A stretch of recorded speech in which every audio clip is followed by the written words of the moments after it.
say something nice for a change.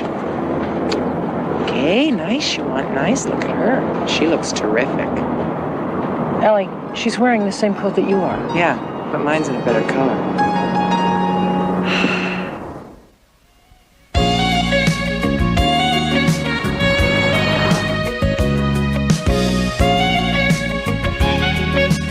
Why do we always have eggs for breakfast? Because this is America. Eat. That doesn't make any sense. It's not supposed to. It comes under the heading because I said so. That's why. Eat. Male woman. Sounds like a transvestite. Male person. Better. Okay, who gets to be occupant this week? I do. Here you go. Here's a letter from Miss Jenny Lowell from Jason Crawford. Why does this envelope feel so warm to the touch? Okay, give me it, please. In a minute, I have a vibration from this letter. I see a young man and a young woman. He whispers in her ear softly, intimately. Please, there is a mother in the room. Did you use your influence into getting me my letter? Mom, hand it over. I just think it's so romantic that he writes to you even though he sees you every day. I think it's... Oh, never mind what I think. I'm just a mother.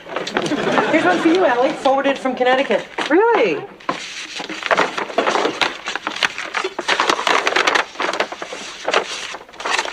Ad. Free offer. Oh, a letter from my Aunt Judith. Doesn't she know that you've moved to New York? She doesn't know I'm divorced. Why not? Well, she still thinks FDR is president, and we didn't want to shock her. Oh. What? Ooh, this one got in by mistake. It's addressed to Charles. Why? Nothing. School everybody, you're late. You're not late. I'm not? No, you have a minute or two. Oh, right. Coming, Mom? I'm just gonna stay here and finish my coffee. I'll see you guys later. Bye. Bye. So? Smell. Are they putting perfume on the back of stamps these days? Look at the handwriting. Feminine. Very feminine. Almost submissive. Now read this. Private and personal. See why I kicked the kids out? I wonder how that one got into your envelope. Who knows? Probably in the rush to hide it from the present Mrs. Charles Lowell, they stuck it in the envelope for the previous Mrs. Charles Lowell. Who cares? Don't look a gift horse in the mouth. Meaning that you're going to open it even though it's marked private and personal. Meaning you don't think I should? Meaning it's none of my business. It wasn't in my envelope. But you wouldn't? Allie, if you're going to open it, open it. Leave me out of it. But if I do open it, you'll think I'm a snoop. No, a felon. Well, for your information, I am not going to open it. Good. Tomorrow night, when Charles comes to pick up the kids, I'll just hand it to him. Good.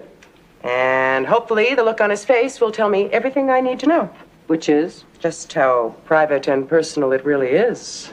Let's face it, you're going to open it. I am not. You want to bet? Bet dishes for a week. Done. How am I going to know if you're telling me the truth? Since when did you start distrusting me? Since I found out that you open other people's mail. Bye. Damn.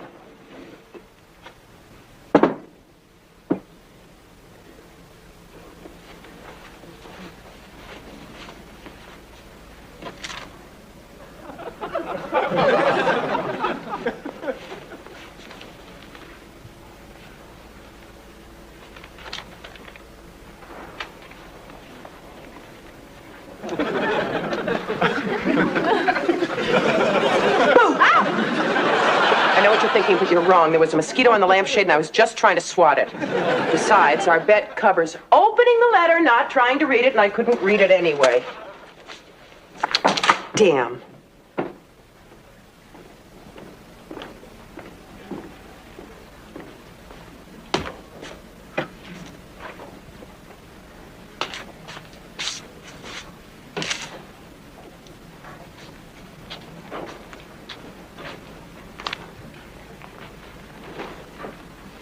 The hell with it. Hi, Night Owl. What are you doing, spying on me? Of course. Also, I couldn't sleep. Me neither. So, you gonna open it or not? Not. I'm proud of you. Of course, I'm not going to sleep either. Good. You can keep me company. You want to watch TV?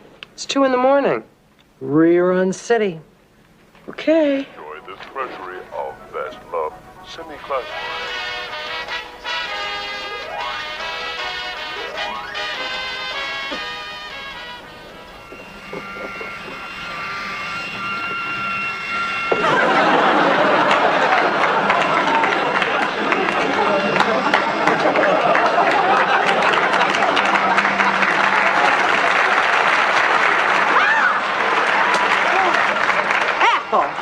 Lucy. I brought you your mail. Thanks. Antoine's is having a sale. You want to go? Oh, I can't. Ebenezer Mert saw that postcard and forbid me to go anywhere near it. What's Fred got against spending money? Same thing as Jack Benny. Oh, What? a letter for Ricky. So? So it's marked private and personal. Oh, go, girl.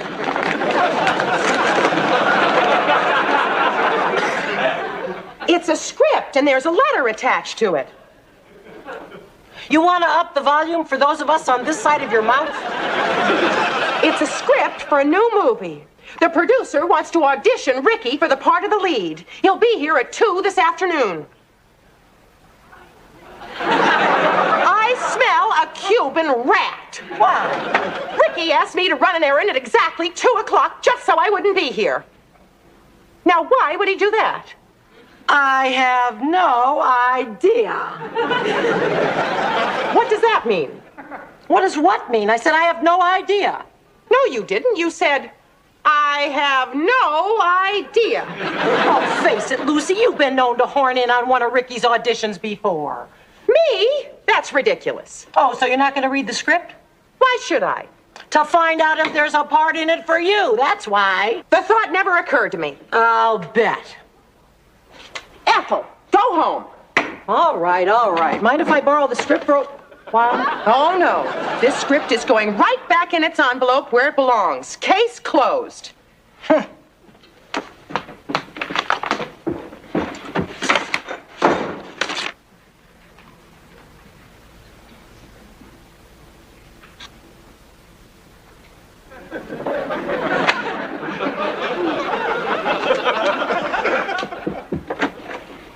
Ethel! What is it, Lucy? I just finished Ricky's script. Oh, what happened to it's going right back in the envelope? Don't you want to know what it's about? I do not. Even if there's a part in it for you? For me? Do I detect some interest, girl? Well, no. Ethel, you've got to help me. This whole thing is your fault. My fault? If you hadn't planted the idea that there might be a part in it for me, I never would have opened that script. And that's exactly what I'm going to tell Ricky. Wait a minute. You're going to tell Ricky that I told you to do whatever crazy thing it is that you're about to do? Well, and what makes you think it's crazy? This is me you're talking to, Lucy. It's not crazy at all. All we have to do is... We? Oh, this is no time to practice your French. We got work to do. Now, the movie is set in the Deep South. Fred still has that Civil War stuff in his vaudeville trunk, doesn't he? Of course, he's still waiting for the styles to come back. Now, I'll call the producer and tell him Ricky can't make it at 2 o'clock, and could he please come here at 1? That'll give us an hour alone with him. And what am I supposed to do with your body at 2 o'clock when Ricky gets back? By that time, it'll be too late. We'll already have the parts. So, what's my part? A Southern Belle? Close. Now, here's what we have to do.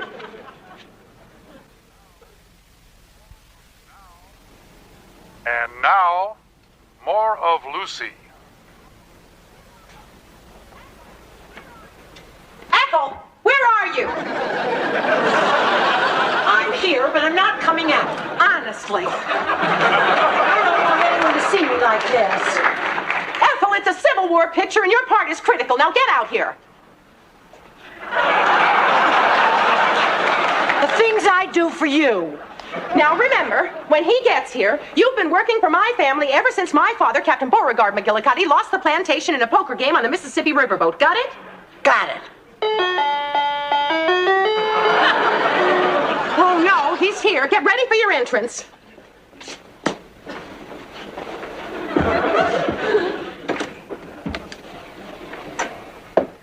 Excuse me. Does Ricky Ricardo live here? Showing up. I'm Melanie Ricardo, Ricky's wife. You must be Mr. Harris. Won't you have a seat, sir? Thank you. Is Ricky here? He's on his way. He asked me to entertain you in his absence. I had no idea Ricky was married to a Southern girl. Oh, yes. My father, Captain Beauregard McGillicuddy, was one of the Atlanta McGillicuddys, and my mother was Sarah Lou Betty Jo Mary Jane Johnson from Tallahassee. Well, it certainly is refreshing to meet a young woman these days who hasn't forgotten her roots. Twerk nothing. Way down upon the Swanee. Oh, you must be parched. Can I get you something to drink, sir? Oh, Mammy. Mammy, dear. Excuse me. Mammy, get out here. All right. Mr. Harris, I'd like you to meet my Mammy. Your mother? Her what? No, my servant. Your what? My faithful servant who hopes one day to leave my employ for a career in the movies. Yes, ma'am. You can put the drinks down, Mammy. Yes, ma'am. Mr. Harris, I wasn't always in service. My family, the Mobile Mertzes, lost all their money after the war to the carpetbaggers. That'll be all, Mammy. And then I was forced to seek employment and wear clothes that don't nearly show off my figure. That'll be all, Mammy. Oh, no, let her continue. Go on, Ethel. Why, thank you, Go on, Ethel! Ricky said if Lucy got wind of this script, she and Ethel would badger me into giving them a part. Oh, You knew all along. no! What do you say, Mr. Harris? Is there anything in your movie for a couple of slightly northern southern belles? Well, there might be, but you'll have to audition. Wonderful! I memorized the part where Melanie defends the plantation against the Yankee soldiers. Wait, I'll show you. Mammy, my cue. Oh, Miss O'Brien, the Yankees are coming, After be all, we've worked Mammy. so hard to save this plantation. That'll be all, Mammy. Get away from my house, Yankee trash. Why, I am the daughter of Captain Amos O'Brien, and the same rebel blood that flows through his veins flows through mine.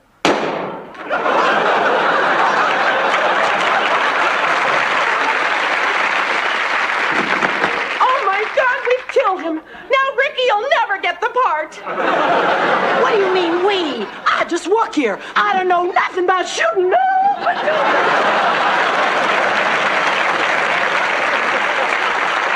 Oh, if only I hadn't opened that envelope marked private and personal, none of this would have happened.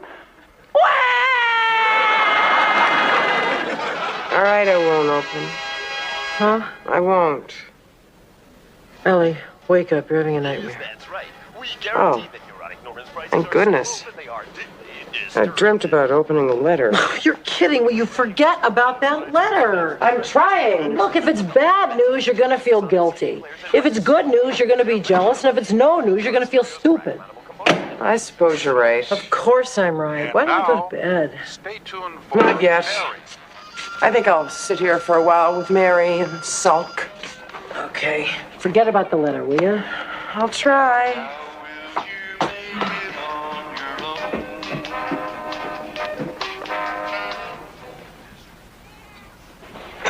Mary, it's me.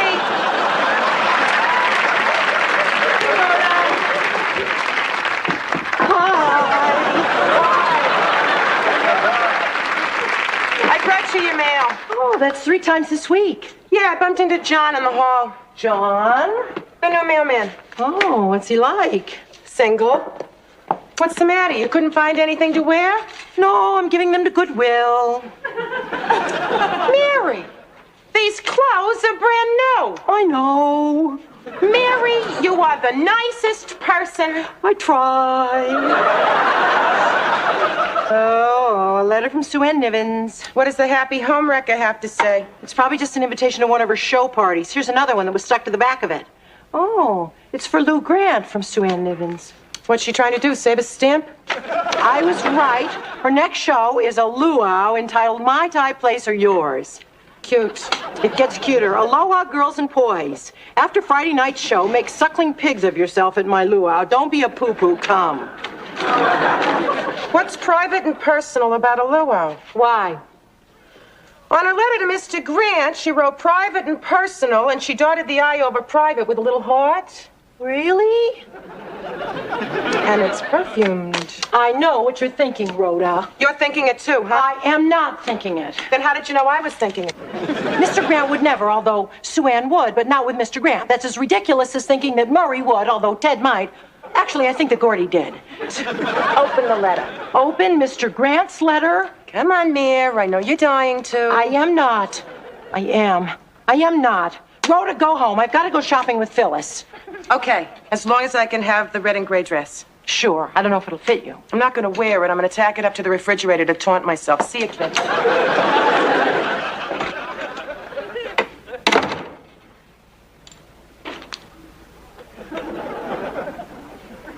Aha! Caught you! Rhoda! Mary! Rhoda! Mary! Rhoda! Mary! Rhoda! Oh, my gosh. What? Nothing. It's just an ordinary invitation like mine. Mary? Swear this will stay between the two of us. I swear. What's it for? Well, it's an invitation, all right. It's for the weekend. Mr. Grant and Sue Ann Niven are having an.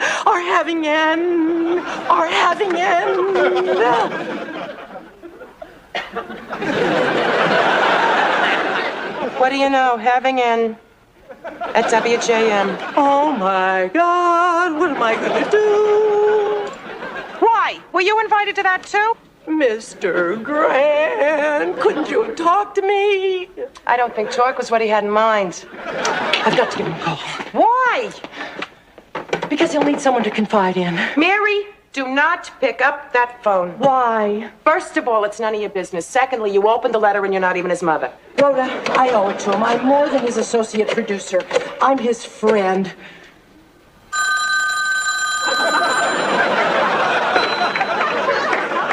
Hello, Mr. Grant.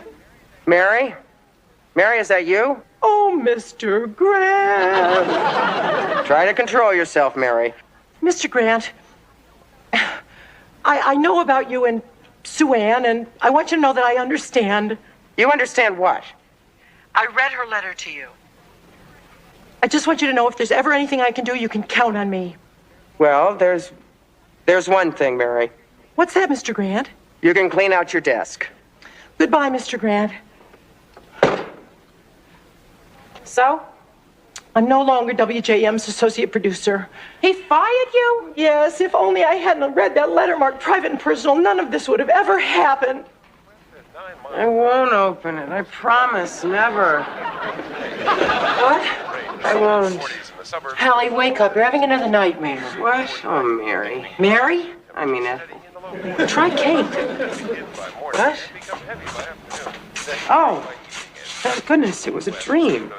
You were having a dream about Mary Martin and Ethel Merman? Richards and Mertz. What time is it? 7. Time to call Charles. Why? I'm calling to tell him that I'm sending his letter back. I don't want it in this house another minute. Hello, Claire, Allie. Sorry I woke you. And the baby. Is Charles there? I woke them. Yeah, Charles, hi. Listen, I'm calling to tell you that I got a letter addressed to you marked private and personal, and I'm sending it to you via the hospital. What? Really? Okay, hold on. Wants me to open it and read it to him. Really? I guess it's not what we thought it was. Shucks. Yeah, Charles? Hold on. Dear Dr. Lowell, the Jaguar you requested is out of stock in racing green. We do, however, have one in burgundy and one in white. Yours sincerely, Susan Bradley. Uh-huh. Uh-huh. Okay, goodbye, Charles. The Jaguar? Is that the cat or the car? The car. It's a surprise birthday present for Claire. No wonder it was marked private and personal. Yep. Well, at least I learned one thing from all of this. What's that? Never open anybody else's mail, because it'll just make you feel awful. I'm glad you learned your lesson. Amen. One of these lobbies. You don't need a coat and a sweater, Allie. If you don't let me have that sweater, I'm gonna bite you.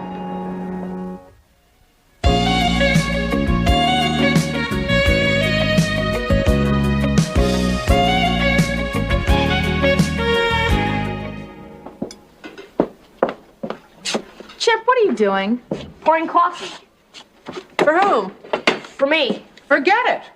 Mom, I need energy. You're 11 years old. If you had any more energy, you'd glow in the dark. Finish your milk.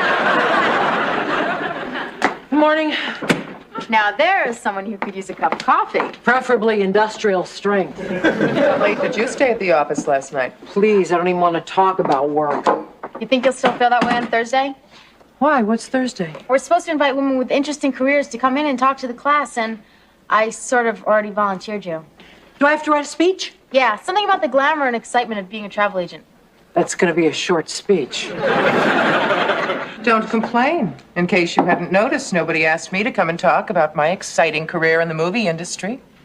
Well, selling tickets in a movie theater is more like a job, not a career. But it's just your first step, right, Mom? Absolutely. Next week, they might let me fill in at the candy counter. Speaking of jobs, I better go if I'm going to keep mine. Wait a minute. You can eat this on the subway. Oh, thanks. Boy, you're so lucky. You pack a briefcase, I pack a knapsack. Ellie, if you hate your job so much, why don't you quit? Because they have this silly system. Whenever you quit your job, bang, they stop sending the checks. You don't have to retire. Just find a job that you like better. And how are we supposed to fill our briefcases with food until I find this fantasy job? Ellie, we got along before you got that job. We're going to get along fine if you dump it. You really think I should quit? Hey, you've only got one life to lead. Why live it as a blonde who hates what she's doing? Kate's right, Mom. You're not getting any younger. If certain people want to get any older, they'll keep their comments to themselves. Suit yourself. Sorry to leave you with the dishes. My turn tonight. Yeah, I'm still here. Oh, great. Hi, this is Kate McCardle with Sloan Travel. I've been holding. Yes, I'll hold. Well, it's a good time to work on my speech. Let's see. Being a travel agent is exciting for many reasons. Special packages, exciting locations, terminal hold.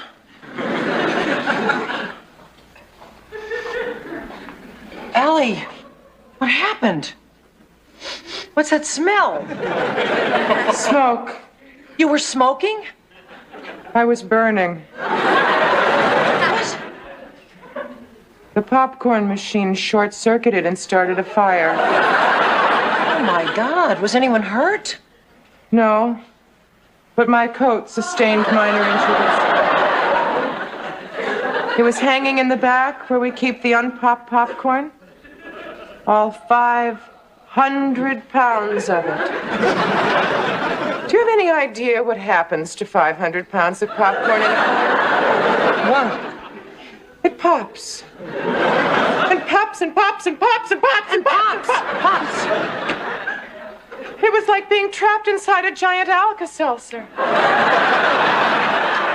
Allie, the cashier's booth is right by the door. Why didn't you just get out? Oh, I wasn't in any danger.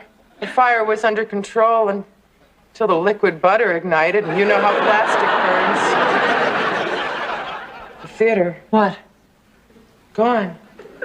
I came by here to ask you to take me to lunch. I'm still a little shaky. You want to go shopping for a new coat and then meet me later? No. I think I'm a little too singed to shop. I think I'll just go to a restaurant, order a white wine, and ask the waiter to spritz me. Boy, Mom, when you get job burnout, you don't mess around. How many fire trucks showed up? Just one. Eat your Brussels sprout. Allie, why do you sound so sad? You hated that job. I don't know what's worse, having a job you hate or having no job at all. I think a relationship with a job is a lot like a relationship with a man. Your fringe benefits I don't know about. Hear me out. I think sometimes we're in relationships that we know aren't good for us because we're afraid to give them up and try something new. I think that you ought to look at this as an opportunity to go out there and try to find something that you really want. What I really want is for you to do the dishes. Right. Okay. Who wants to help? I have some homework to do. I really gotta call Jason. I gotta get out of here. I think they set a new record. That's okay. I don't mind doing the dishes. It helps me relax. The feeling of warm, soapy water, rubber gloves against my skin. You can forget the Tom Sawyer routine. I'm not buying. Honestly, I don't mind. It beats sitting in an office all day. least you have an office to sit in. What are you doing? You have to scrape them first. Why? Because you'll have Brussels sprouts floating in the water. It's one little leaf. It's disgusting. Oh. So, are you going to go out job hunting tomorrow? Please. You know, you got to work on that self-image. You're not a victim. Really? Then why am I doing the dishes? Because you're gullible. It's an entirely different thing. If you could be anything in the world within reason, what would you like to be? Curator of the Metropolitan Museum of Art. Okay. You want to work in a museum? There's loads of them in New York. Start taking your resume around. See if you can find an empty pedestal. Okay, I will. Satisfied? Yeah. Good, try. Yes, I'm still here. Look, I'm trying to be patient, but I've been on hold longer than he's going to be on vacation. Why don't you have him call me back? Let's see. I became a travel agent because I love to travel. Meet new people, see new places, make new friends, establish an international understanding. Of course, with only 2 weeks vacation, I hardly ever get to go anyplace. I don't know why vacations are wasted on people who can afford them. Kate! Yes, we're all here. Guess what? What? Our apartment burned down. No. I went to see the exhibit at the Museum of Contemporary Art, and I was talking to this woman about deconstructionism in the postmodern era when I spotted a help wanted sign sandwiched between a Miro and the ladies' room. At first, I thought it was a Warhol, but it wasn't. It was real. So I went up to the manager, and he gave me the job right there on the spot. That's fantastic. I know. I, Allie Lowell, work in a museum. Oh. I know it's not the Met, but it's a start. So, what's the job? Well, I work in the gift shop. I sell posters, prints, postcards, It's not curator, but it's a start. Congratulations. Thanks. I mean, it's not much of a job. It doesn't pay much, and I'm on my feet all day, but I'm working in a museum. I am finally doing something positive with my life. I wonder if they have a job there for me. Why? You've got a great job. Sending people on trips that I wish that I were taking is not that great. My speech for Career Day is turning into a creative writing assignment. Sloan Travel, Kate McCardle. Oh, hi, Mr. Kaufman. Uh-huh. Yeah, wait a minute. This is going to take a while. Oh, I won't keep you. Hey, I'm really happy for you. Thanks. I owe it all to you. See you later. Bye. Yeah. Morning. I'll take my coffee intravenously. Shall I pour you a glass of orange juice first? Thank you. Could you do it just a little less cheerfully? Am I too cheerful? Allie, you haven't stopped smiling since you got your new job. If you were any cheerier, little forest creatures would be romping at your feet. I feel like you're Snow White and we're the dwarves.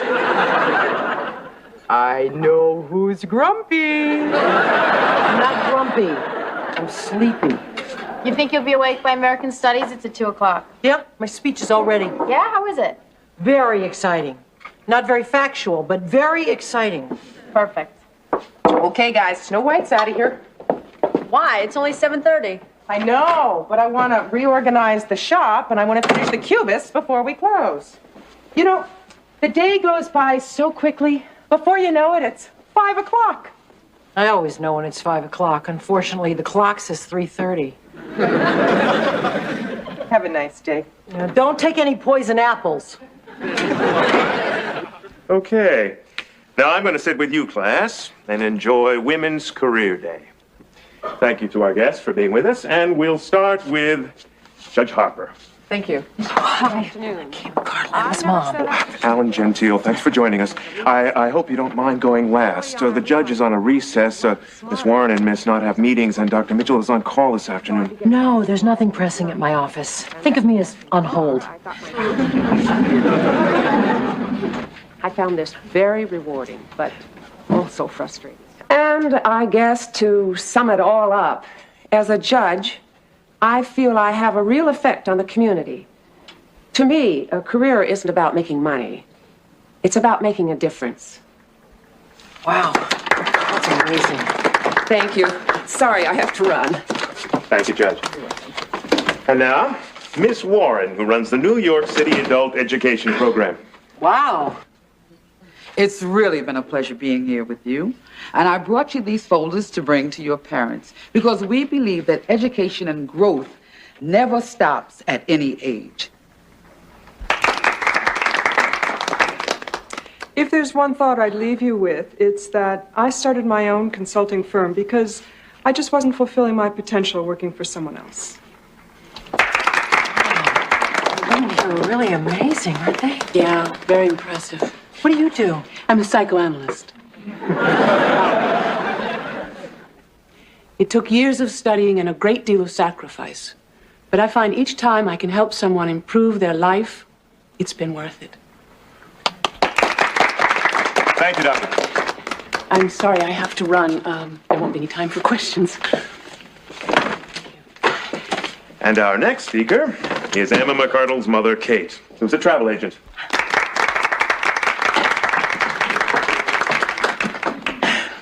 Thank you. I like to think that as a travel agent, my job is also helping people. I like to think that.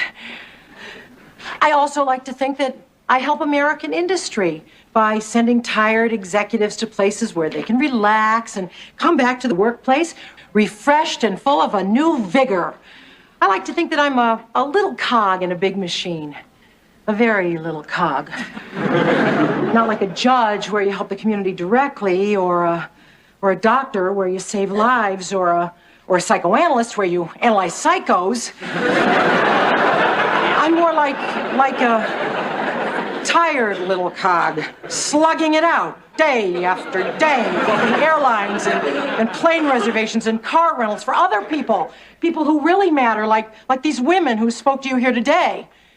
I guess what I'm saying is, I hate it. I hate it! There, I said it. I hate it, and I quit. I quit! Any questions? Good!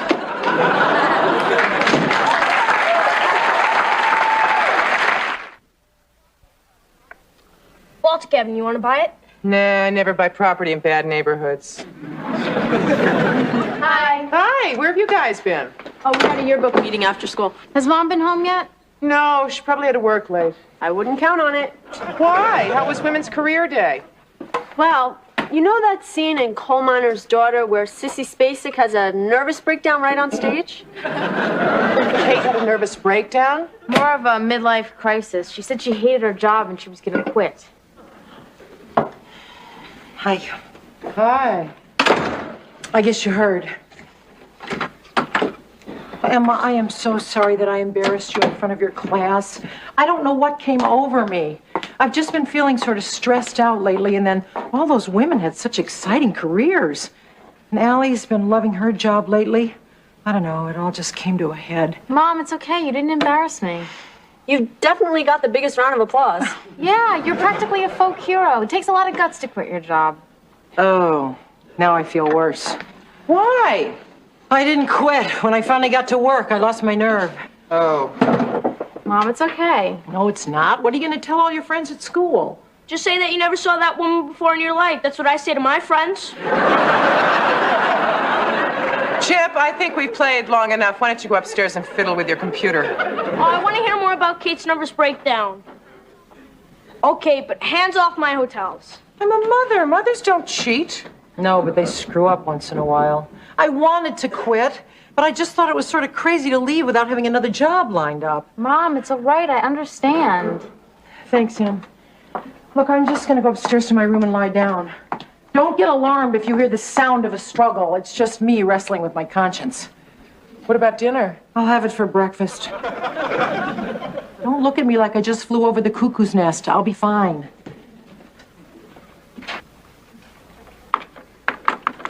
Okay, Friday the 1st, I can book you on a flight to Cleveland departing JFK at 12:29 p.m. May I ask you a personal question? Why Cleveland? Why not take a cruise down the Amazon, or a hike up the Himalayas, or a safari across the African veldt? Your in-laws don't live in the African veldt? So that's their problem. Why limit yourself? Hello? Hello? Ms. McArdle. Oh, hi, Dr. Mitchell. Come on in.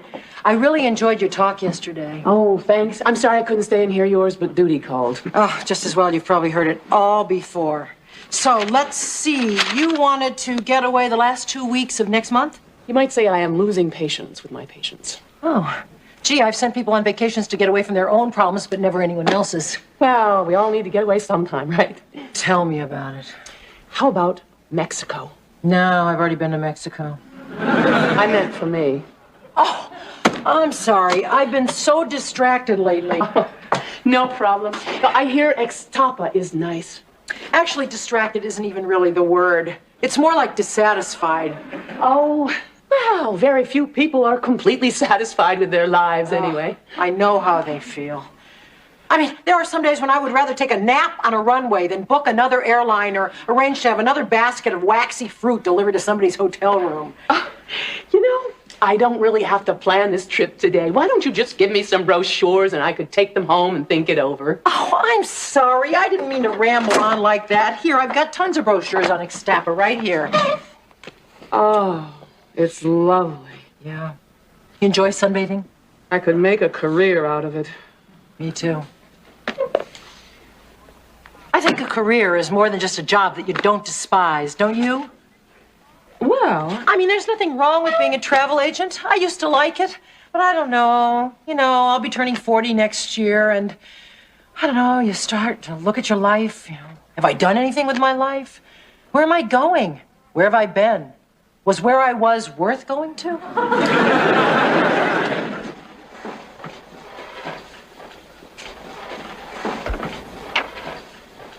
Kate! Hi, Ellie. Do you have a second? I need to talk. Boy, you coming up to my office to talk. That's a switch. What's up? Well, I just finished spilling my guts to a shrink.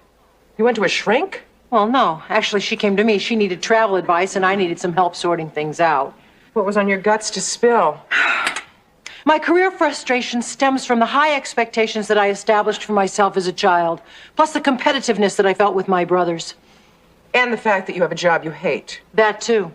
Coupled with the women's movement occurring right when we were in college, that creates this sense of needing to have children and a career. That creates a conflicting dichotomy. No wonder we're tired all the time. I mean, I realize it's all right to have a job as opposed to a career job, as long as you feel as though you're moving forward on the path to fulfillment. Are you? I don't think so, but I'm not sure. What did the shrink think? Oh, she thinks I should see her again next Thursday at her place. Kate, let me give you some advice that a friend of mine gave me. You can either spend your time trusting in yourself or wondering, what if? I took your advice, and look what happened to me. You didn't take my advice. You got burnt out. Merely a technicality. Same thing would have happened if I quit.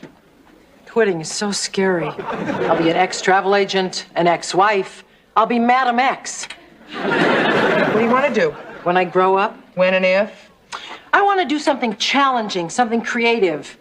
I want to do whatever it is he's doing. That's Leon Veselka, the glass sculptor. He's creating a brand new sculpture right here in this shop. See, everybody's doing something interesting. Then quit. I will. Really? Yes, just as soon as I give it some more thought. How come when I had this problem, you knew exactly what I should do? I'm great with other people's lives. I think that would look really good up there. See?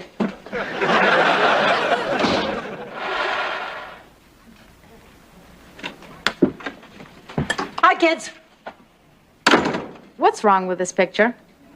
Hey, no need to adjust your TVs, ladies and gentlemen. This is the new Kate McCardle, a woman of leisure, a woman of self-improvement, a woman of unemployment. You did it? I did it! How did Sloan take it? Well, needless to say, he tried some pretty devious tricks to try to get me to stay. Yeah, like what? Well, he offered me a raise, but I stood firm. So what now? Anything goes. I don't know, new horizons, new challenges, nouvelle cuisine. And to think we encourage this?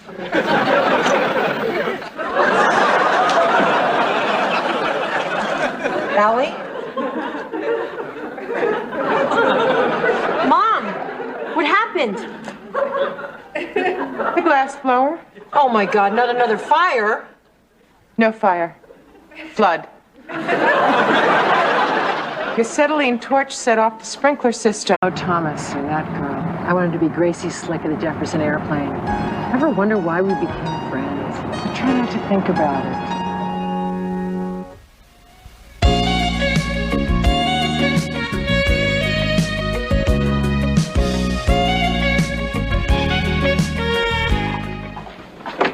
Hi. Aloha. Where do you want these?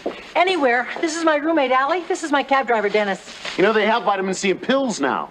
We're catering a luau. For the Elks, I know. I'll get the rest of the stuff. What else does he know? That we're from Connecticut, have kids, we're divorced, that we're starting our own business, and we don't have a very wide profit margin. Why did you tell him that? So he turned the meter off halfway home. From now on, I'm letting you do the shopping. He's cute, isn't he? He's a cab driver. Only to buy canvas. He's an aspiring tent maker. He's an artist. He used to be the creative director of an ad agency, but then one day he woke up and he said, "What's wrong with my life?" And he already lived in a loft, so why not? Boy, you get in a cab and get a guy's life history. I get in a cab and get his medical history. That's it. What do I owe you? 1 strawberry. I'm on the barter system. Tip him a grape. That's good. What is that? I think it's a strawberry. Yeah, but what makes you taste like that? Oh, my secret recipe. What is it? Well, I'll never tell, but if I were you, I wouldn't drive a car for 5 minutes. Polynesian restaurant. On the road just behind the Liberty Bell in Philadelphia, their fruit salad tastes just like this, only different. It couldn't be better than this. Save some for the Elks. Decide for yourself. Get in the cab. Why? We'll be in Philly in an hour. We can pay our respects to the Liberty Bell. You know it's cracked. Aren't we all? I'll take you around the corner for fruit salad. Deal? I think I'll sit this hand out. Why? Well, for one thing, we have to make the shish kebabs for the luau, and for another thing, I never go out of town on my first date. Chicken. That's right. Chicken, pork, lamb, pineapple, red peppers. Oh, darn, I just gave away my recipe. Well, I trust on your discretion. Well, goodbye. It was nice feeding you. Allie, why did you do that? You wanted him to leave, right? Well, oh, come on. We have work to do. The guy's obviously demented, and besides, his meter is running overtime. I heard that. For your information, my meter is off. Look, I know I came on like a lunatic, but I'm really just a fun-loving, average, middle-American kind of guy. Totally trustworthy. And to prove it, Allie can hold my American Express card till I bring you back safe and sound, full of fruit salad. What do you say? Well, what time does Bloomingdale's close? Great! What time is it? I'll give you a hint. We're still watching the 10 o'clock news. Do you have any plans to outgrow your sarcastic phase? I'm sorry, Mom, but you ask what time it is every 5 minutes. I'm just worried about Kate. Relax, Allie. If the guy's a white slaver, we'll see Mom on the news. Hi, guys. Allie, Mom's home. Slave market's closed. The weird one, that's Emma. She's mine. That's Jenny and Chip, and they're Allie's. This is Dennis. Hi. Chip. This just came for you. Jenny. Thanks. And Emma. Thank you. What is it? Wow, it's the Declaration of Independence. I got the Liberty Bell. And I got the first flag, sewn by Diana Ross. That's Betsy Ross. Go study. I know, I'm just practicing my sarcasm. You don't need any practice. Allie, this is for you. Fruit salad to go. Which is what I've got to do. It's nice to meet you guys. Thank you. Bye. Tomorrow night, 7. Oh, yeah. Night, Allie. Night. He's cute, isn't he? Very. I approve. Me too. Well, that makes it unanimous, except for one glaring exception. I have to sample the competition. Why don't you like him? I don't know him. Why the disapproving look? That's not my disapproving look. Oh, this is my disapproving look. What's the matter? Too much kirsch. I mean, with him. I don't know. I just think a guy who asks a perfect stranger to Philadelphia is suspect, that's all. I seem to recall someone else who went to Boston for the weekend with a perfect stranger. Yeah, Bob Barsky. Well, you were out of town, Kate. The weekend? You told me that you went up there for the day. I don't see what one thing has to do with the other. And I always thought the double standard was reserved for men and women. Shut up, she said. Well, I don't care what you guys say. I feel like a kid again, taking chances, living life to the fullest, going for the gusto. Would someone get her a beer and shut her up? Well, how do I look? Whoa, where's he taking you? Vegas? I don't know. He just said to dress up. How up is up to a cab driver? Well, how up do I look? Above cabs, below limos. Hi. Hi, yourself. Hi, Allie. I was right. Vegas.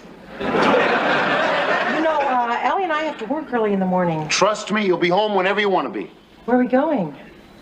Far from the madding crowd, where there are no ears to hear us, no eyes to watch us.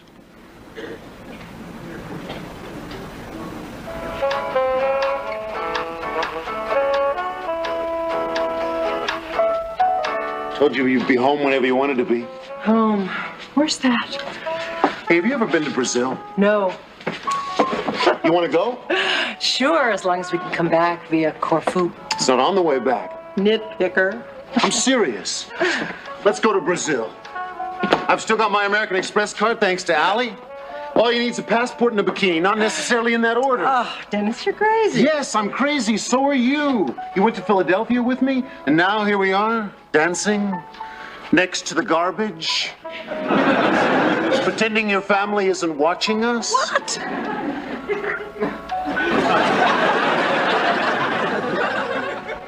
Thanks for the use of the window, Mrs. Bernstein.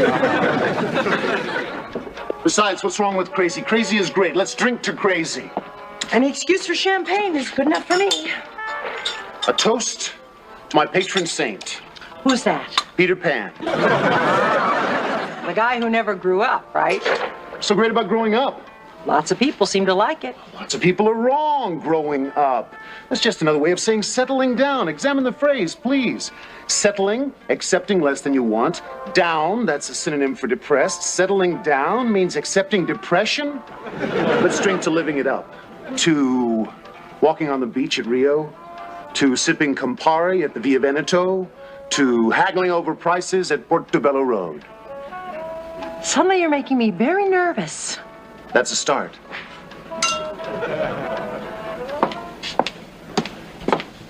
Thanks for a very special evening.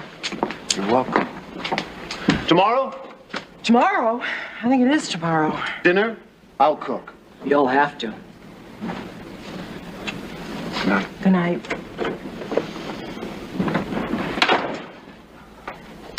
So, how was it after we stopped peeking? Great. He went home to start cooking. Why? Because I'm going to his house for dinner tomorrow night. Ooh, 3 dates in 3 nights. What's going on, as if I didn't know.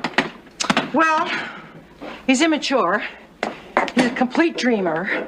He has a nodding acquaintance with reality. His patron saint is Peter Pan, and that's not the worst of it. What's the worst? I think I'm in love.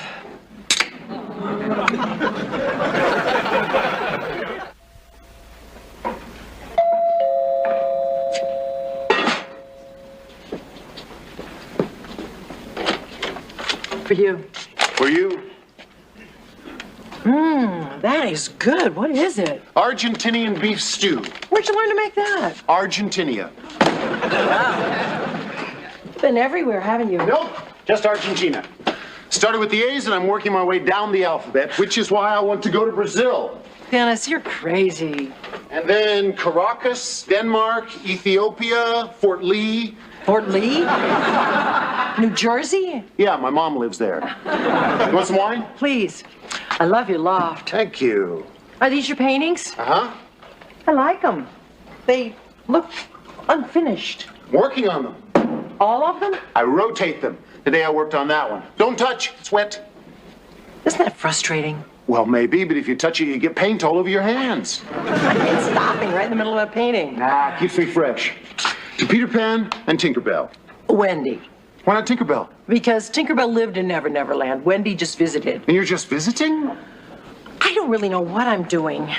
You're still making me a little uncomfortable. Why? Well, you're not like the other men that I go out with. You don't talk about pork bellies.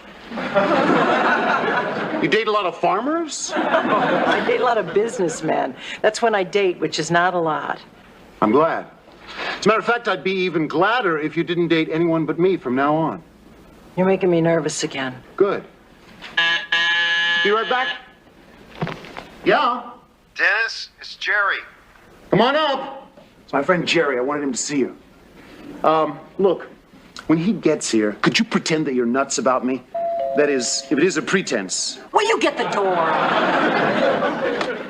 Hey, Jerry, this is Kate. Hi, Kate. What's your name? Jack? Kate. Hi. Hi, Jack. Jerry and Jack, right?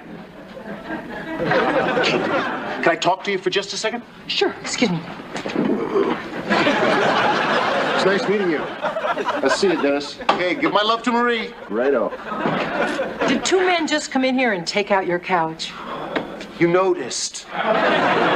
Why did two men just come in here and take out your couch? Well, Jack did it because he's a moving man. Jerry did it because I sold it to him. Why? Why'd you sell your couch? Because I'm broke.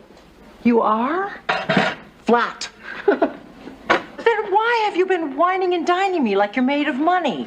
What do you want me to do? Take it easy.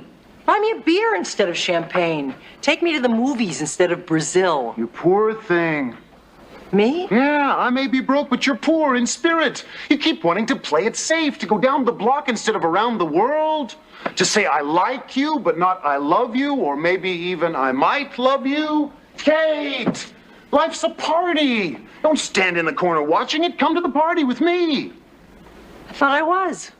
This is only the reception line.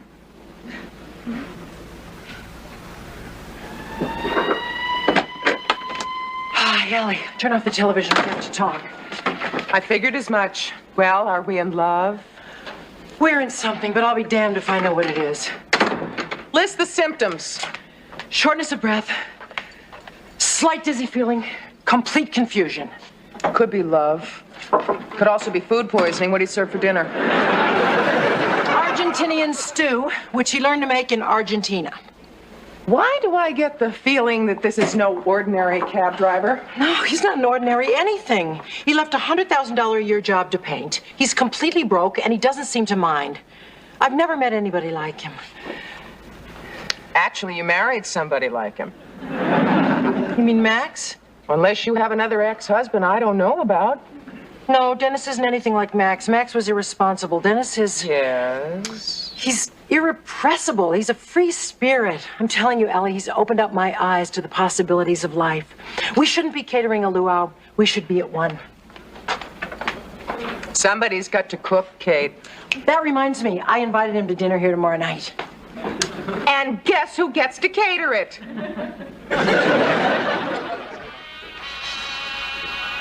Kate, it's 9:15. Let's eat. I'm sure he'll be here really soon. How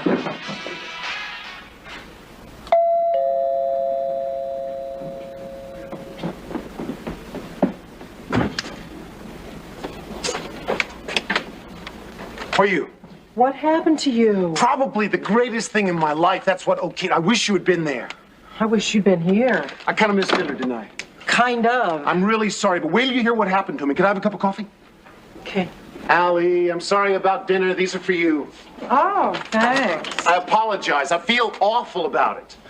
Yeah, you look as though you feel awful about it. Wait till you hear. About 4 o'clock this afternoon, I picked up this guy outside of Grand Central. He says he wants to go to the wetlands in New Jersey, and he offers to double the fare. So I thought, what the heck? Making my last fare of the day, get home, shower, change, be here in plenty of time. Well, you almost made it. Let the man talk, Allie. So anyway, he's got this big suitcase with him. And I got to thinking, this guy wants to go to the wetlands where nobody goes. Right away, I know what's in the suitcase. What? A body. The guy's a hood, and he wants to dispose of his victim in the swamps, right?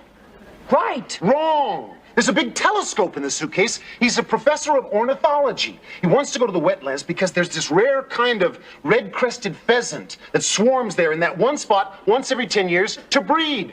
I couldn't believe it. There must have been 1,000 of them, flapping their wings, shaking their tails, and breeding. I don't know how to describe it. Good.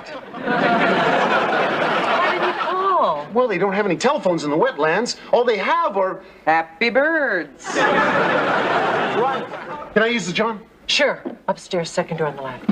I'm gonna make this up to you. I'm really sorry. Tomorrow night, I'm cooking dinner for both of you. He did have a good excuse. Yeah, if you call being a peeping Tom at a bird motel an excuse. Never have liked him, have you? No. Why not? For all the reasons you do like him. He's Peter Pan, never my favorite storybook character. I always preferred the ant to the grasshopper. Allie, that's so stodgy. Stodgy? Is that your word or his? No, that's mine. Funny, in all the years I've known you, I have never heard you use that word. Well, I better go to bed before you call me a curmudgeon. Thank Dennis, but I'm busy tomorrow night.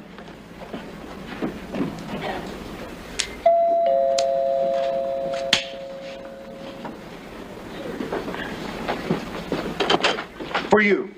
This is your house. I'm the one who's supposed to bring the flowers. Damn, I always get that wrong. How was your day? There was a day. Ordinary workaday day. Oh, you poor thing. I had a fantastic day. Painted up a storm. Really? Yep. Went out of paint and brush. Oh, great. They all look exactly the same to me. I painted over the changes. I didn't like them. Oh. What made the day so great? You'll see. Time to turn the pot roast. Argentinian pot roast? New Jersey pot roast. Sit. Eat. Eat what? Everything on your plate. What is this? I don't know. What is that? It's a plane ticket to Rio de Janeiro. Oh, my goodness. How did that get there? Oh, for heaven's sakes, there's one for me here in the refrigerator. Wait a minute. I do remember buying a box of Cracker Jacks.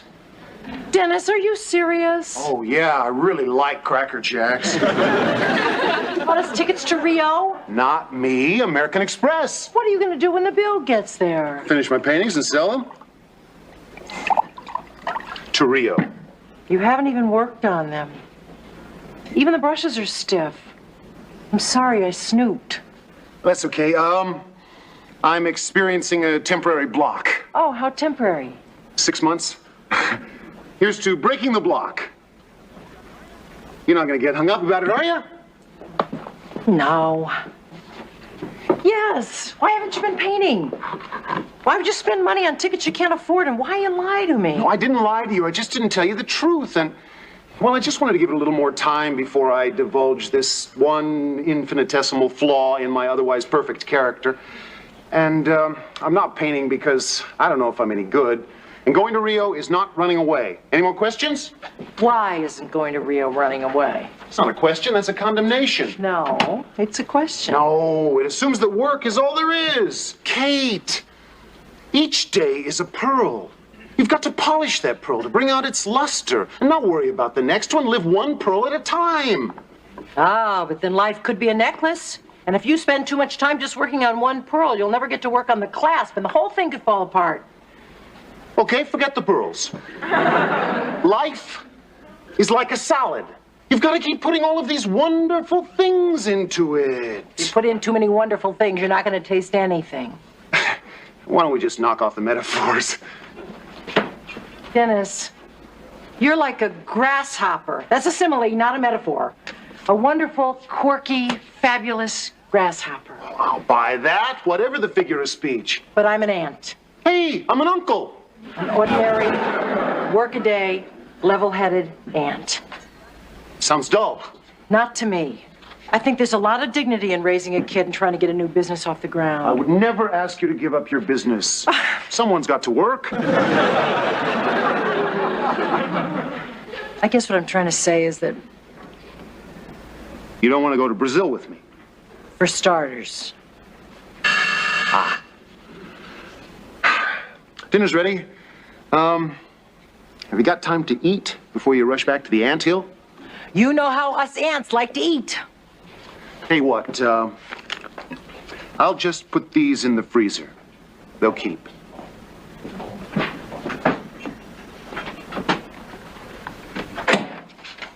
Hi.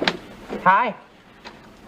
Allie, you were right. I was wrong. The ant is a superior insect to the grasshopper. Don't yell at me. I'm not going to yell at you. Good.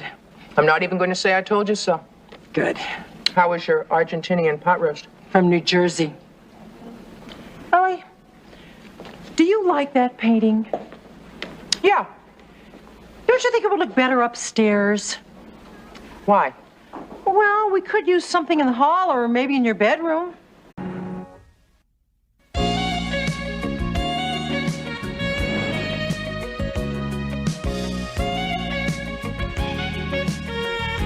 In Sophocles' Antigone, the symbol of absolute power, the state, is vested with the ultimate authority. Whereas in Ennui's Antigone, the state must... Would you please slow down? Whereas in Ennui's Antigone, the... Would you speed up? Just how fast would you like me to read it, Your Highness?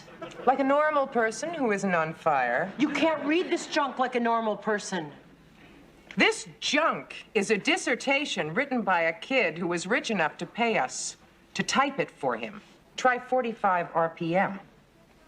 Allie, we're just getting on each other's nerves. Let's just dump Antigone and go to the movies. Kate? Remember the old days when we worked for other people? We used to call in sick and go to the movies. In the old days when we called in sick, people paid us. Read. You're no fun. Whereas in Ennui's Antigone, the state must... Answer to a higher authority. Saved by the bell. Hi. Hi yourself. Don't we look pretty today? Well, you do. Do I? Oh, yeah. I'm here too. And looking very pretty. Thank you. Hey, what are you doing? Working. Oh. That's how I feel. Why, Well, I'm not. I called in sick. See? Some people still know how to live. And I was hoping that I could talk you into going to a movie with me. Oh, we have to work. Well, work tonight. Well, would you mind? Why would I mind? I'll get my coat. Thanks for the loan. Sure. I'm ready. Oh, see you. Bye. You sure you don't mind? Why would I mind? Why would I mind that when I ask her to go to the movies, I'm like the devil's temptation? But when he asks her to go to the movies, she breaks her ankles to get her coat. Why would I mind? Of course I don't mind. Of course I don't mind that they did not invite me to go with them. Of course I do not mind. The hell with it. I'm just going to go to the movies, too. Condemnation of the Nazi invasion of France. Nazi invasion of France. Time out. Oh, God, it's after 9. Hurry up. Who was it that went to the movies this afternoon instead of doing the work? Both of us. I only went because you went. All right, all right. And the truth is, my feelings are hurt. From what? Because you went with Bob to the movies when you wouldn't go with me to the movies. Why didn't you say so then? Because I didn't want to look petty in front of Bob. But you don't mind looking petty in front of me. I live with you. I can look any damn way I please. Thank you for that consideration and respect. Read. Whether or not the occupying forces understood Ennui's real intention behind the new tragedy of Antigone, one can only guess. Would you please slow down? You want me to type it? No! Why not? Because by the time you finish hunting and pecking, this guy will be a full professor and I'll be 10 years dead.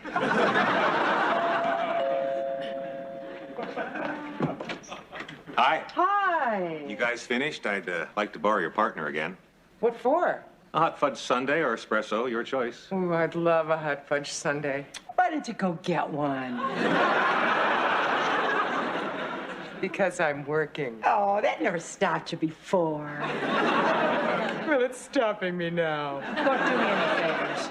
I'd really like a hot fudge sundae. In fact, I think I'll just go get one right now. Boy, when she wants a sundae, she wants a sundae. It's not a sundae she wants. It's my head on a platter.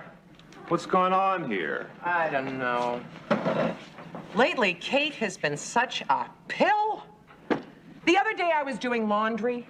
Her laundry, too, I might add, because let's face it, I'm a saint. And I got really tired, so I went over to the TV where Kate was watching some mindless show about mountain goats, and I happened to mention that my favorite opera was on live from Lincoln Center, and she practically bit my head off. Anything I can do? As a matter of fact, how slowly can you dictate? Very slowly.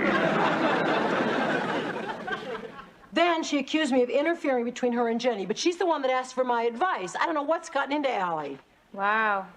Listen to this. The other day, I'm sitting there, I'm watching TV, okay? She walks over, she sits down, she says, hey, I don't want to watch this. I said, hey, I'm watching a program here, okay? Wow. Wow is right. And in conclusion, I add the title Antigone to those great works of social consciousness, Uncle Tom's Cabin and War and Peace. Done. War and peace. That was the war. Now comes the peace. I spoke too soon. I thought you two were going out. We couldn't agree on a sundae or espresso. Oh, really? You find that amusing? That you couldn't agree with somebody on something? Amusing. Not surprising. You're starting again. I can't help it. I'm still mad. Guys. There's the laundry. Again with the laundry. We're 4 people. We wear a lot of clothes. One of us sweats a lot. How are you? I'm fine. How are you? Not so fine. I noticed. You want a sandwich? No, thank you. Don't worry, I'm not going to say anything against your girlfriend in front of you. I wouldn't put you in that position. Thank you. Even though I could say a lot, believe me. I believe you. I'm not going to mention the word fractious or chesty or call a spade and use the word belligerent. I appreciate that. You sure you don't want a sandwich? No, thank you. I'll just suffer in silence. Whatever. She's always at me. Everything I do is wrong. Do you know what she said to me the other day? She said that she thought that the English lit class was interesting, but that she thought that freshman chem lab was a drag. Emma said that? Yeah. How did she say it? Belligerently? Fractiously? Testily? You were eavesdropping. Damn straight. Low, lower, lowest. So's your own man. Ladies, if I could get a word in edgewise. Depends on the word. How about petty? How about testy, fractious, belligerent, troublemaking eavesdropper? All right, you two. Sit down. Bob. Sit. I have been listening to 2 of you complain about each other for the last hour. Oh, really? I've only been talking for 5 minutes. That means the last 55 are on you. You know what's going on here? What? You 2 are getting on each other's nerves. Thank you, Sigmund. And you know why? Why? Because you spend 24 hours a day with each other. You work together, you live together, you raise your kids together, you sleep together. Wait a minute, I draw the line there. In separate rooms, but still together. You know what you are. Sick of each other? Married. And you know what married people do when they get on each other's nerves? They go to a marriage counselor. Please. No, I'm serious. See, I had these 2 friends, quarterback and a wide receiver. They were getting along so badly that they put their team in a slump. Well, the coach asked them to go to a marriage counselor, and they did. Well, the next year, their team made the playoffs. And you know what else happened? What? They got married. Well, if I ever decide to turn gay, I'm going to marry a lady doctor. No, to women. But they attributed the success of their marriage to what they learned at the marriage counselor. So what do you say, huh? Want to give it a shot? I don't want to sound belligerent towards your idea, but personally, I think it's pun scum. I, on the other hand, am open-minded enough to consider it. There, I considered it. No! Allie? No! Kate? No! Well, what do you think, Bob? Well, I think it's a great idea. Well, thank you. You're welcome.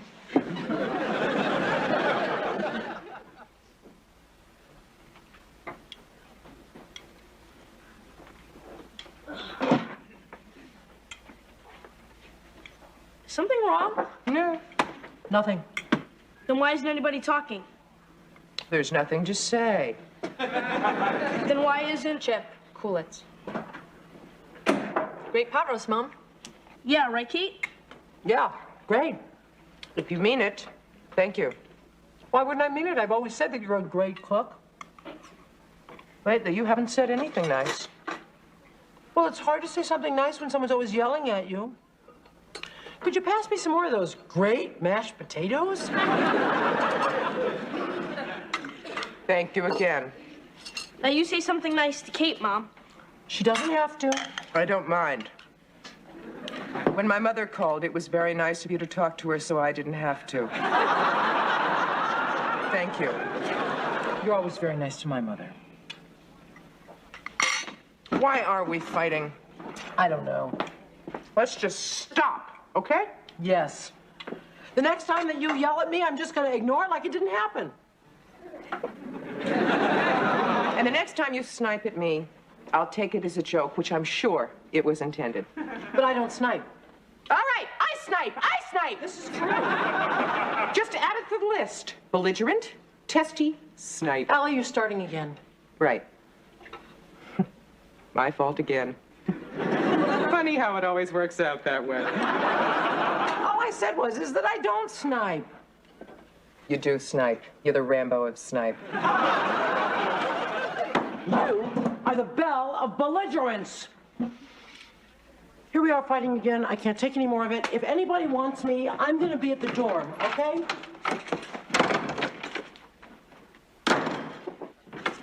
You want to go to a marriage counselor? Yes! Well, living and working together the way you do, I'm not surprised that tensions are magnified. I'd be surprised if they weren't. Let me ask you a question. When one or the other of you says something that causes an upset or an hurt, do you let it pass, or do you say something about it? No, I do. She doesn't. You do. I don't what? Well, I let it pass. You always say something about it. I do not. I let it pass just as much as you do. Okay, so what you're saying is that you both let it pass. Right. Don't do that. If you let something pass, then the next thing that irritates you seems worse than it really is. It snowballs. Well, I don't let it pass that much. I try not to let it pass. Can you think of a recent fight in which you became angry before the fight even began? The other day we had a disagreement about the refrigerator. That was a fight. You thought I disagreed. At the top of your lungs. If I may continue. Before whatever it was happened, I was already feeling put down. By what? By her. Now I'm a her. Catherine Elizabeth Ann said something that made me feel bad. What did I say? About being rigid.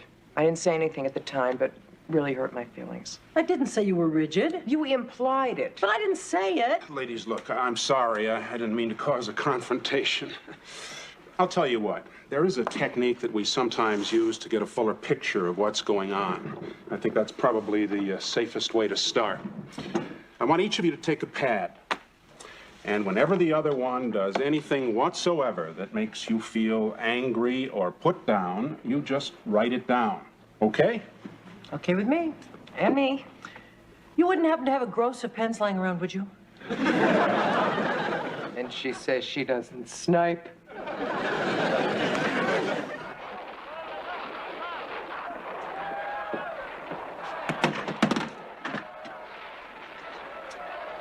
Okay. Who forgot to wrap the meatloaf? Sorry.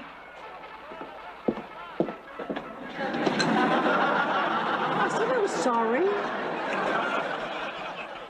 Allie, hurry up. You said that 5 minutes ago. And if you don't leave me alone, I'll say it 5 minutes from now. You hear that? What?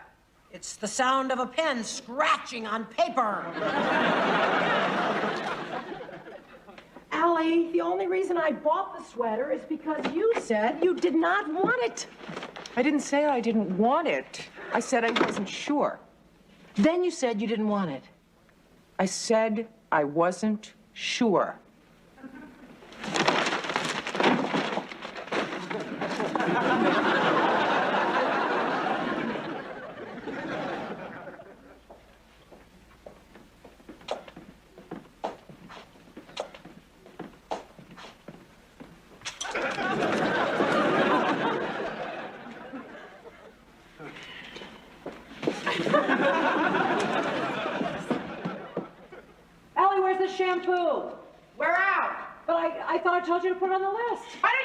a list. Why do I always have to? What's the big deal? You said you were making a list. No big deal. My hair's clean.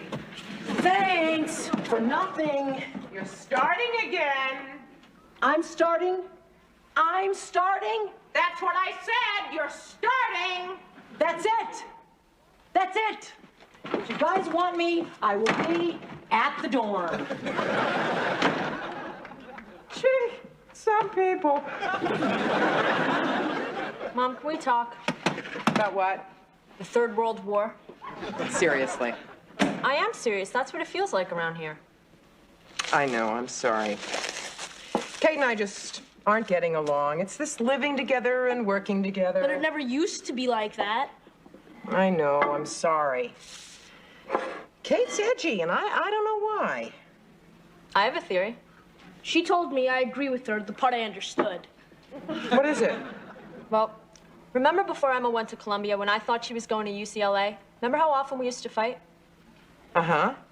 Remember you and Kate sat us down and explained to us that the reason we were fighting all the time is because we were afraid to leave each other and thought it would be easier if we didn't like each other, so we pretended not to?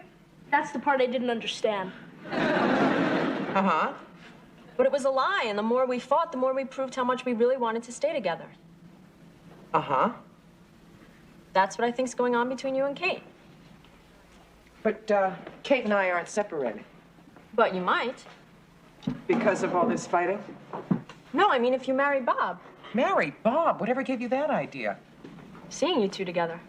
We sports fans pray for it a lot. The point is Bob so different from UCLA? So what you're saying is that you think that Kate is suffering from separation anxiety. What's that? The part you didn't understand. Yeah. Smart. Very smart. Finish the burgers. I'm going to be at the dorm. If you're so smart, how come I'm winning? Because you have 11 cards. Then, she called me insensitive. I ask you, am I insensitive? Yes, Mom. What? I mean, no, Mom. No, whatever you say. Thank you. Then, says here, I was downstairs making coffee. She starts in on me about, I don't know, $115. I said, that is way too much. I'm not going to buy it. May I come in? Sure, hi. Hi, Emma. Kate, can we go somewhere and talk? Oh, you guys can use my room. I don't want to put you out. No problem at all. Thanks. Hello. Hello. So, visiting your daughter? Not really. I was really just looking for a friend to talk to. I'm your friend. Well, it hasn't felt like that very much lately. I know. Well, you haven't felt like my friend lately either. I know. It's living together and working together is hard. Uh-huh. Jenny thinks there's something else. What? She thinks that the reason we're fighting is not because we're spending too much time together, but we're afraid we won't be spending that much time together any longer. Yeah? Yeah. Maybe we're bickering like the girls did because they were afraid of separating. Yeah? Yeah. We're not separating. We might. Oh, you mean if you and Bob? It is Bob. I didn't say it was Bob. Oh. But I didn't say it wasn't. Gotcha.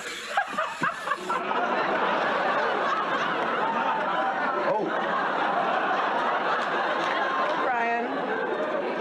Bye, Mrs. Lowell. Is it Bob or isn't it? I don't know. You did go to the movies with Bob when you wouldn't go with me. You went to the movies with Ted. Didn't make me crazy. That was different. Why? Because if I married Ted, you'd still have Jenny and Chip. But if you marry Bob, I won't have anyone. What about Emma? She's busy getting covered with goop. I'm not gonna marry Bob. Yet. Maybe never. Who knows? You think I like the idea of not living with you any more than you like the idea of not living with me? You still have Bob.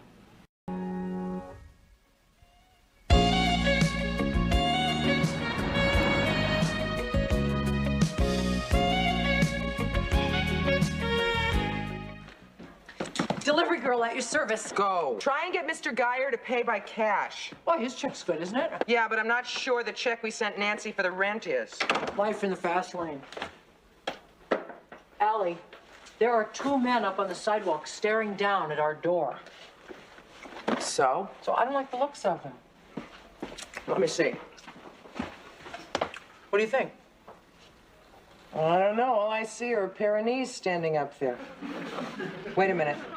The knees are coming down. Well, he looks okay. Read his chest. Oh. Should we open it or not open it? Of course we should open it. You're being silly. Okay. Are you Kate McArdle? I have a better question. Why does it say murder on your shirt? That's the name of a movie. I was location scout for it. I never heard of it. Well, it was only released overseas. It was a big hit in Lapland. They just got sound. Are you Kate McArdle? That's me. Hi, I'm Benny Rinaldi. I got your name from Bob Rogers. I'd like to talk to you. Oh, come on in.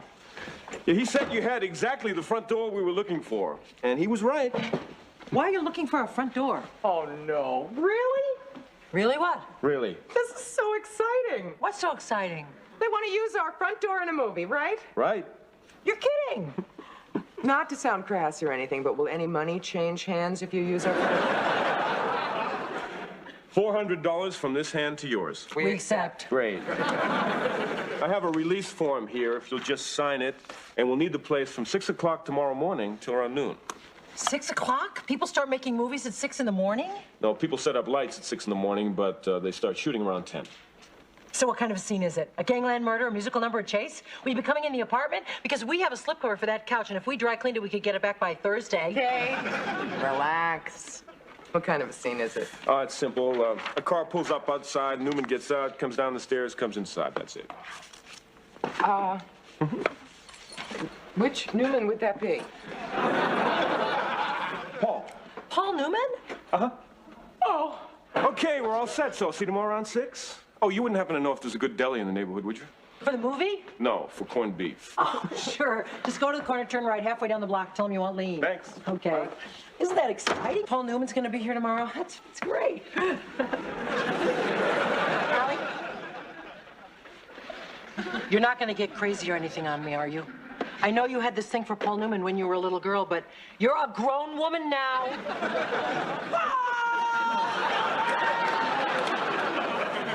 I was afraid of that. Here, in our house. Outside our house. He said he might come in. Help me with the door, Al. Oh, do you remember him in The Sting when he woke up in the carousel all rumpled and needing a shave? The door, Allie? Or in HUD, when he was out chopping the wood and Patricia Neal looked out the window and she saw him bare-chested and her eyes filled with quiet or not so quiet lust. God help us.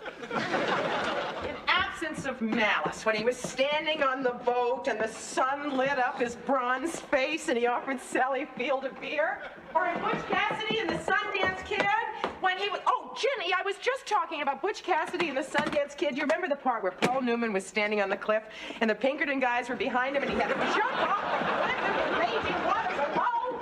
Or in Cool Hand Chip, do you remember in Cool Hand Luke? You saw that when he was eating the eggs and he had to eat all of those eggs. It was so disgusting. He said, "Well, what we got here is Or in Paparazzi and Roof when he played the son of a...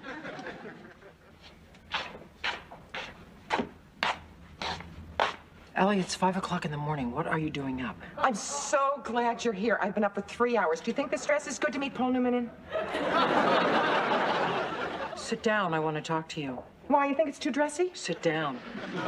What? Allie, a certain amount of hysteria upon meeting a movie star is to be expected, but you... No, this isn't a movie star. This is Paul Newman. Let me start again.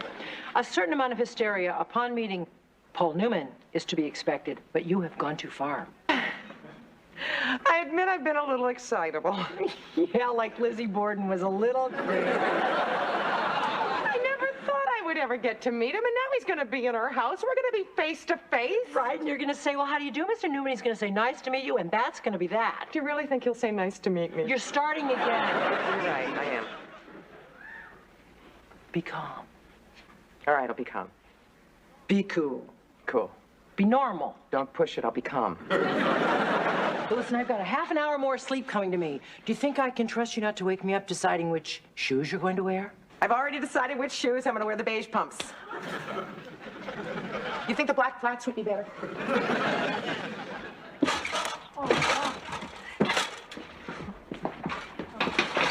What are you doing here? It is after 9 o'clock. You're late for school. School? Mom, Paul Newman's gonna be here, remember? Paul Newman! Okay, I admit I was a little over the edge last night, but the morning has brought me back to my senses and you back to school. Hey, aren't you guys late for school? Never have any fun around here. Well, that should give you the incentive to go to school, become very smart, get a good job, and move out. Now, school. Well, it's certainly great to see you back to normal. Oh, it is certainly great to be back to normal. Honestly, I have no idea what got into me. I mean, just the thought of meeting Paul Newman was it just made...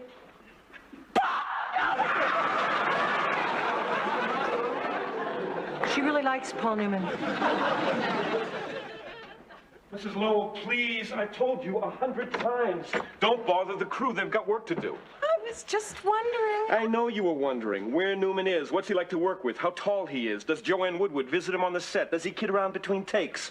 Mrs. Lowell, there are 200 pages in this book, and each one has a problem that I must solve. All right. I won't ask you another question. I'd appreciate it. Except one. Are his eyes close to the color of cornflower or robin's egg? Actually, maroon. Sorry. No, I don't want to be indebted to you. Mr. Rinaldi, can't I just mean it for a Mrs. second? Lowell, we have a policy. Mere mortals do not talk to the actors. Funny, we're short one extra. Anything specific? Woman, 30ish, sexy. I may have someone right here, but non-union. Okay, we're covered. When does he want her? He's almost ready to go. I'll send her right out. Oh, thank you, Mr. Mrs. Rinaldi. McArdle, could you come down here for a minute, please? You're punishing me, aren't you? Look, I would much prefer having you out there with Newman than in here with me. I am sacrificing myself for art. Mrs. McArdle, we need someone to walk by in the scene. No lines, but we'll pay you the standard minimum, okay? Well, sure. Great, I'll be right back. Imagine that I'm going to be in the movie. Little old me up on the silver screen. You despise me, don't you? Oh, don't be ridiculous. Just a little disappointed. Maybe a little jealous. And I despise you. You know, I don't really care about this, Allie. Why don't I just tell Mr. Rinaldi? Oh, forget it. As far as he's concerned, I'm washed up in pictures. Okay, they want to rehearse, so why don't you just go right on out? All right.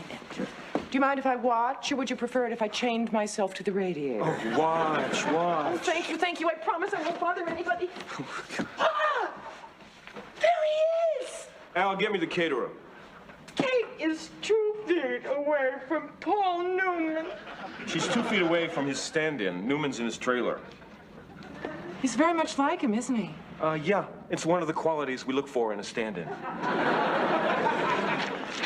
got the caterer. Great. Set up lunch across the street next to the truck. Oh, boy. Excuse me. What are you serving for lunch? Excuse me. What is it, your business? It's just that I'm a caterer. Oh, no. But if you don't want me to bother you, I won't. Sorry, I've been bothering people. I'm sorry I'm annoying you. I'm sorry. Oh, please, please, I don't need guilt. I have a mother who's still alive. We're having cold cuts, potato salad, coleslaw, and pickles. You're kidding. Why? You're serving Paul Newman cold cuts? Yeah, I understand he had some back in the late 70s and survived. Mr. Rinaldi, I'm not doing anything this afternoon. Oh, yes, you are, Mrs. Lowell. You're driving me crazy. Why don't I make him a hot meal? Oh, I couldn't let you go to all that trouble. It won't be any trouble. Yes, it will. He'd probably want to know how come he's having something different from everyone else, and I'd have to tell him, and then he'd insist on thanking you personally, and before you know it, he'd be in here slobbering all over you, and I couldn't expose you to that. You're too kind. And I've come to feel quite close to you. If you need me, I'll be upstairs. The minutes will be ours. I believe the upstairs is that way, Mrs. Lynn.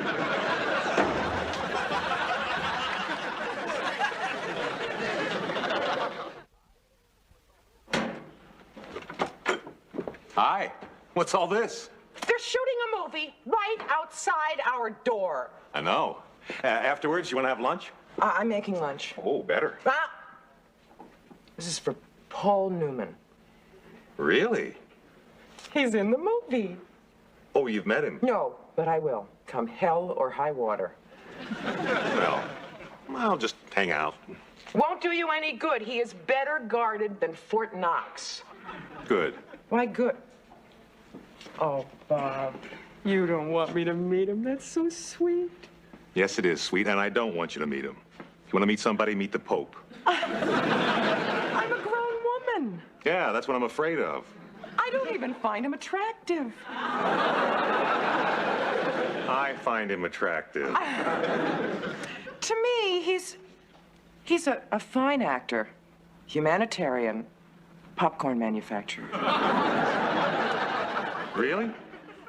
Really? Now run along. I'll see you later. You sure? Go! All right. Look, if I were meeting Jane Fonda, would you say? Only to get her political views. All right. And to see if she'd introduce me to Paul Newman!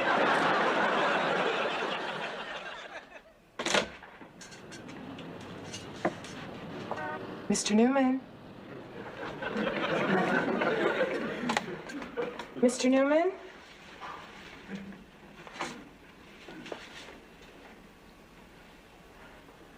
Oh, Mr. Newman. Oh, Mr. Newman. Oh.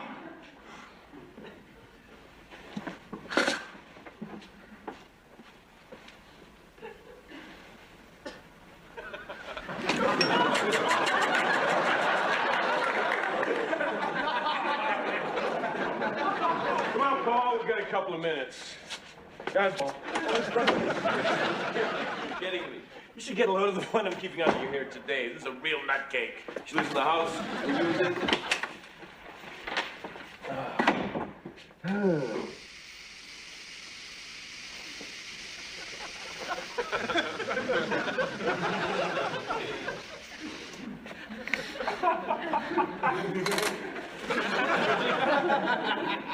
Voting, Mrs. Lowell. Sorry. Mrs. Lowell, illegal entry is against the law. For all I know, you could have been a thief. Actually, I did steal something. What's something? 3 hairs and a tissue. I owe you an apology. You're not a nutcake. You're a genuine 24-karat solid gold Looney Tunes. Sam? What's shaking? Could you meet me in Mrs. Lowell's apartment? What's the problem? Mrs. Lowell? To tell you the truth, I understand how you feel. Newman really hits me where I live, too. I've loved him all my life. In high school, I was the president of the IICMP and IDHC. What's that? If I could meet Paul Newman, I'd die happy club. Oh, Sam, couldn't I just for a minute? You got it. I'm sorry, it's my job. Anyway, you're not missing much. Just a shot of some extras and a quick shot of Newman getting into the back of a truck, and that's it for the day. We're ready for Mrs. McCardle. That's it, I'm on my way. Wish me luck. Break your legs. Break your legs. Freud was no fool. Sam, I feel terrible about this. I'm sorry. All in a day's work.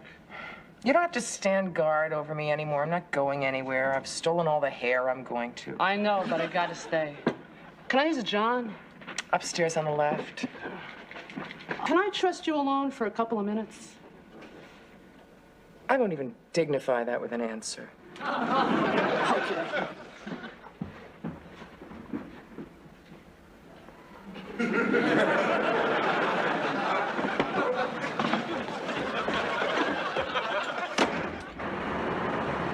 Hey, Mac, you seen the new PA? Thanks. Where is she?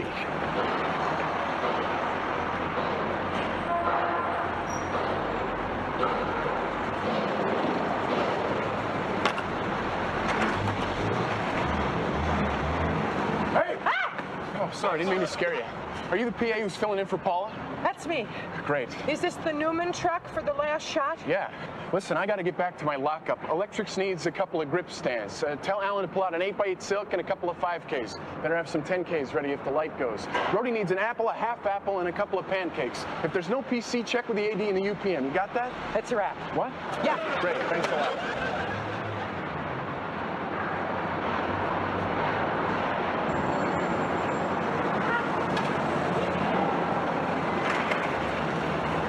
You know, you got a really nice place here.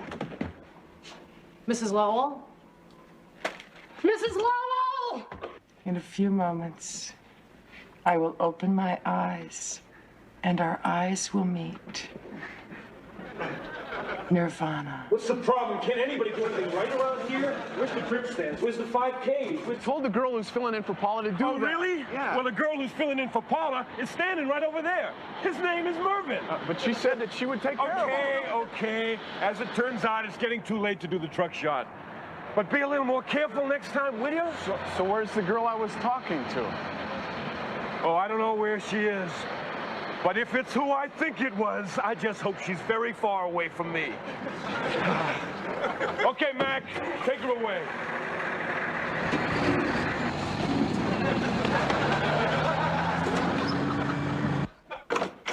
Well, I've just completed my debut performance. Hi, Sam. Where's Allie? Gone. Gone? Slipped right through my fingers. Took it on the lam. Oh. She was in my charge and I let her get away. That's it. Back to my father's dress business. Sam, you know, I think you take your job a little too seriously. Mrs. McArdle, could you do us a small favor? What's that? Is it okay if Paul comes in here and make a phone call? Paul? Newman. Oh. Would that be all right? Sure, yeah. Yeah, see, the phone booth is way down the block, and I'm afraid to get mobbed. Yeah, no trouble. You know, I wouldn't ask it if your friend was around, no offense, but she's a little on the immature side. Well. Come on, Sam, you're forgiven. And thanks again, Mrs. McArdle. Stay cool. Paul Newman here! Where's Allie?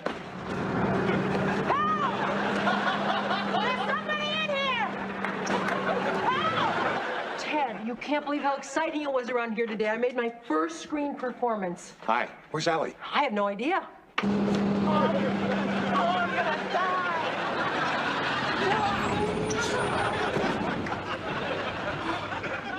Thank God we've stopped. Please, somebody, help me!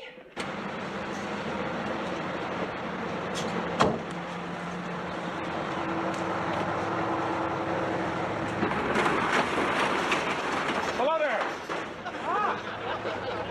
I feel like I've died and gone to heaven. Whoa, swing Yonkers. You know, I'm really starting to get worried. Allie's been gone nearly 3 hours. Didn't she say anything about where she was going? No, she was under house arrest, and then she just took it on the lam. Mom, Allie. where have you been? Yonkers. Yonkers? It's a long story. Boy, what you meant. What did I miss? Nothing. What did I miss? Just a thing. What thing? Oh, this is silly. Paul Newman came in here to make a couple of phone calls, and I didn't think we should say anything because I thought it would upset you, you know, because you weren't here. What are you doing here? I thought about what you said about Newman. I decided you were lying. Oh. Did you meet him too? Yeah, he's a nice guy. You know, he looks a lot better in person. So, are you terribly upset? No, not terribly. I mean, I'm sorry I wasn't here naturally, but boy, it sounds like you guys had a lot of fun, huh? He was so talkative. I couldn't believe he just saw me.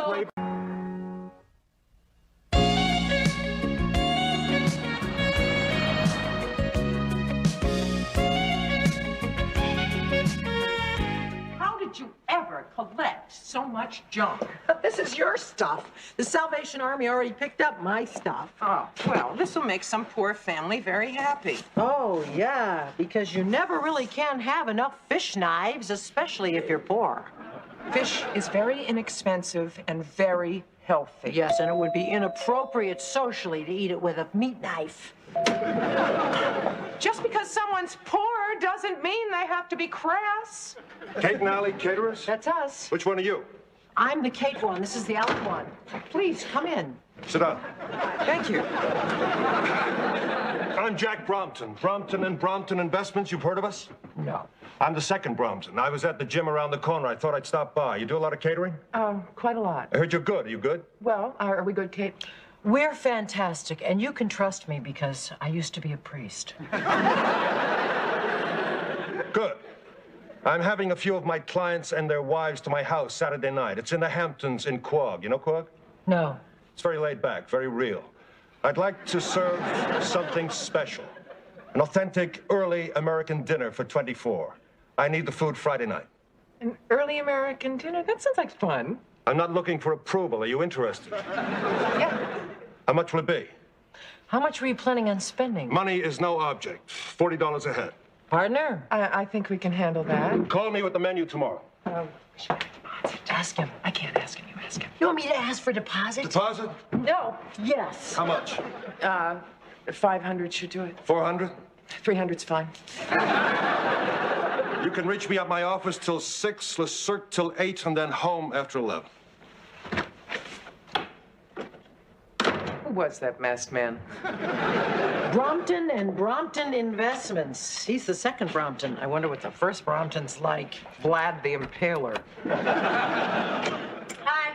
Oh, for me? We just settled for a soda? Yes, I have to.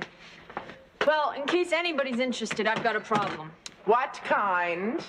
I have to do this video thing for my women's study class, and it's due in 3 days. What's the subject? That's the problem. You don't have one? Everything's taken. Everything can't be taken. Trust me, everything's taken. What about the changing role of women in the home? Taken. Okay. The changing role of women in the arts. Taken. The changing role of women in science? Taken twice. Sorry, I have to work. What about that? The changing role of women at work? Like what? Well, like the sweatshops at the turn of the century, Rosie the Riveter in the 40s. Or the high-powered businesswomen of today who need quiet so that they can figure out what an early American dinner is. I could do that. What, be quiet? No, what Kate just said. And I could end up with you two. You started your own business. You never would have done that 50 years ago. Hey, we're gonna be in a video. Yeah, this is really good. I'm gonna go take notes. Wonder what I'll wear. What about venison? No, I don't look good in venison. Okay, I'll call my client and get back to you. Thanks. I have been all over this city, but I have located pheasants. I found venison. Really, where? Butcher shop in Connecticut. Where'd you find pheasant? Specialty shop on Madison Avenue. How much? $20 per. Too much. What with the phone calls, the cab fare, the research, we're broke. Well, at least we're working for a warm, sensitive person. I should have heard him on the phone. I never thought I could be insulted by someone giving me directions to his house. Why don't we have a nice, early American turkey? I mean, the Indians did introduce it to the settlers, and it's only 39 cents a pound. Do they eat turkey in Quogue? They eat turkey everywhere. Okay, I'll call him and suggest it. I wonder how far back meatloaf dates. Aren't the Quakers vegetarians? Jack Brompton, please. Mr. Brompton, Allie Lowell here. You'll be pleased to know that I have found an authentic early American menu. Well, I know, maybe pleased is too strong a word. What? Well, when did this happen? I see. Well, I'll have to get back to you. Okay, bye.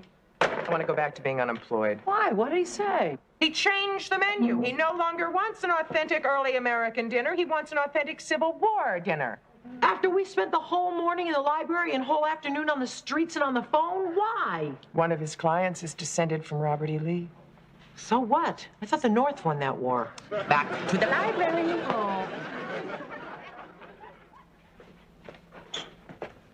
Oh, you're doing your video. Great. Can I be the announcer? Nope.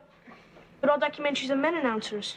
Not in a women's study class. But, Chip, I know what you could be. yeah? The key grip. What do they do? Well, they go outside and be sure that no one comes onto the set. That's not a job. I am walking off this picture. Good, now be quiet.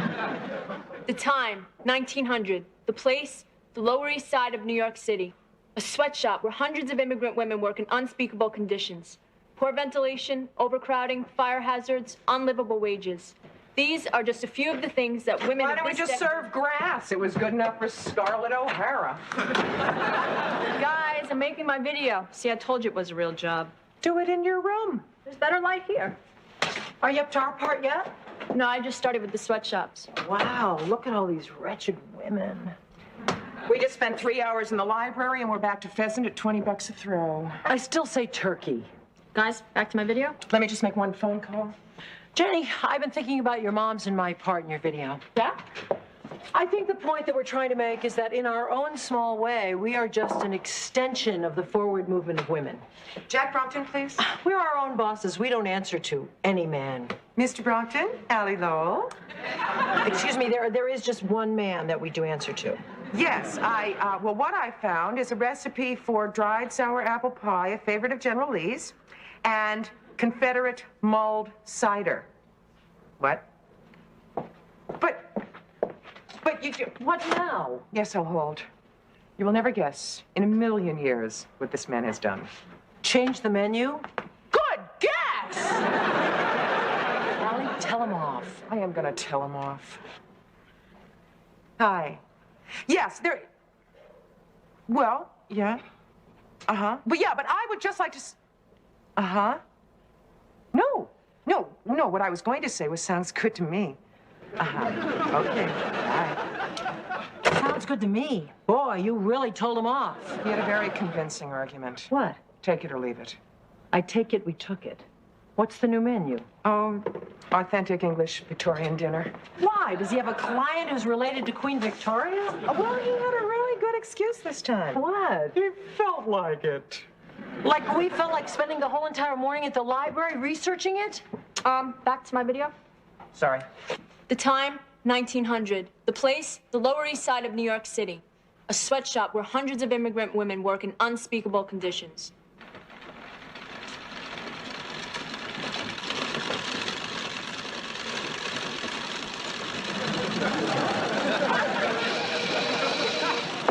All right, immigrants.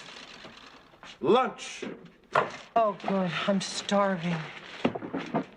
Oh. It's my birthday. Happy birthday. Thank you. What are you having? That's nice. Vladimir, eat. Natasha, eat. Svetlana, eat. All right, lunch break is over. Back to work. Some lunch break. Who said that? Which of you said that? Svetlana. It was you. I heard you. It wasn't her fault. Her baby is teething. We don't pay you to sit around chewing the fat. I know chew fat, I chew bologna. And now you're answering me back. Oh, she didn't mean anything. She barely speaks English. Who asked you? What are you? A friend of hers? Me? That Bolshevik? And that goes for all of you. Almost all of you. I want to hear the sound of sewing and nothing else. Oh. Uh-huh. Asleep on the job. Get up. What's your name? Ellie Karenina. Look at me when I talk to you. Ellie Karenina. Uh-huh. Trying to steal company equipment. Put that down. I said put it down. Talking. Sleeping. Trying to steal company equipment. Is there any reason I shouldn't fire you? Mr. Brompton, she has 3 small children. You want to go with her? And you should fire the Bolshevik. Нет! Vladimir! Natasha! Out! Нет! Out! Oh. Someday, the masses will rise up. Someday, women will have equality. Someday. But not now.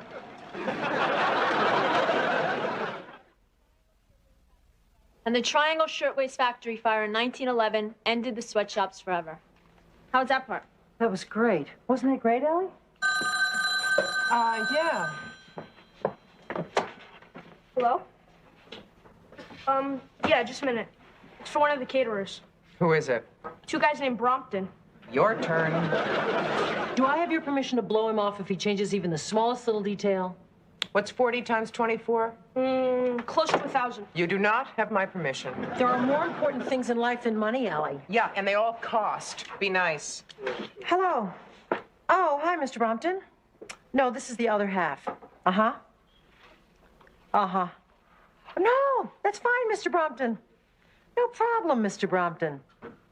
Anything you say, Mr. Brompton. Was I nice enough? Before you broke his ear, what did he want? Did he change the menu? No. He didn't change the menu. And anyway, he just wants the whole dinner Thursday night instead of Friday. What? Guys, my video? Sorry, go ahead. That means we're gonna have to work Wednesday. Work Wednesday? I have a date with Ted Wednesday night. Quiet on the set. Quiet in the house. The time, 1944. The place, a munitions factory in Brooklyn, New York, where hundreds of American women replaced their men who had gone off to war. They kept the home fires burning and the Allies supplied. So I says to him, to whom are you referring, hey? Some knife. Natch. So, what'd he say? So he says to me, hey, if the platform shoe fits, wear it. Some knife. Natch. Girls, listen up. So what'd you say? So I says to him, some swell Lothario you turned out the beach. Quit the lip, will you? In a minute, live grenades are going to come down this line. I want you to tighten the screws that hold the handles in place. But whatever you do, don't touch the pins. Got it? Let's see some pep, huh? Always kicking, always kicking. What do you say to do? Tighten the screws. What's this thing, eh? Cute. What are we supposed to do? Tighten the screws. Oh. So what do you want to do tonight, eh? I don't know. There's a Tyrone Power double feature at the Paramount. Oh, he sends me. Natch. So what is this thing? Oh, probably just to hold the handle so you tighten the screws. Oh. So, there's a Sunny Ducks Festival. Oh, I really get a bang out of Sunny Ducks. What's with her? Shell shock. So where were we? So I was really getting a bang out of Sunny Tufts. Me too. Hey, a real bang. Oh, you know what I really get a bang out of?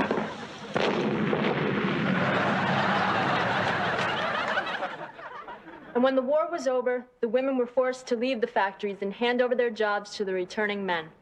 Sure, the men always win. Nothing's changed. Will you calm down? No, I'm really mad. All right, guys, I'm ready for your parts. So do you want to get in your outfits? Okay, come on, Kate. Look happy. You're going to be on television. I'm happy. I'm happy. You don't look happy. I'm happy. I'm happy. Turn on the darn camera. The time, 1988. The place, the apartment of Kate and Allie Caterers, one of a tidal wave of small businesses started by women. Women who burn with the desire to be independent and equal to the men who have historically been their bosses. Excuse me, which one of you is Kate and which one of you is Allie? Mom is Allie. Shh. I'm Allie. That makes me Kate. When did you start your business? About a year ago. Why did you start it? Well, we burned with the desire to be independent and equal from the men who had historically been our bosses, right, Kate? Well put. How do you like being your own bosses? Oh, we like it, don't we? Yeah, we enjoy it. Most of the time. Well, practically all of the time. Yeah, except when we get a customer who's unreasonable. Which hardly ever happens. Yeah, and we have to rearrange our entire lives to suit him. And then he can't even make up his mind. Yeah, but when that happens, we try to be calm and philosophical about it, don't we, Kate? Yeah, unless the guy turns out to be a royal pain in the... You know what I like about being my own boss is that you can set your own hours. Yeah, take Wednesday night, for example. Good example. Jenny, turn that thing on. No, this is great. Jenny! Fine, just when it was getting good. Take a 5. If you're going to be mad, why be mad at Jenny's class? Why not be mad at Mr. Brompton? You don't think I would, do you? For $1,000, I hope you won't. This has something to do with more than money. It has to do with dignity. Hello, dignity. Goodbye, job. Hello, is Mr. Brompton there, please? Oh, he is he? Well, would you please tell him that Kate McCardle called? I work right around the corner from his gym, and would you ask him to stop by when he leaves? Thank you.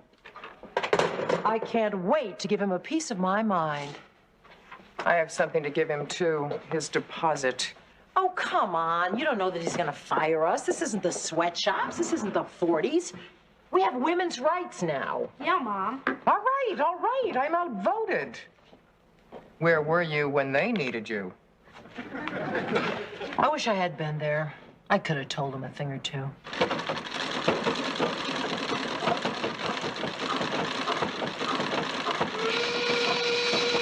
All right, immigrants. Lunch. I wish you'd stop calling us that. Everyone in this room is an American. Look at me, I don't even have an accent. And as Americans, we deserve to be treated with dignity and consideration. What do you think, Allie?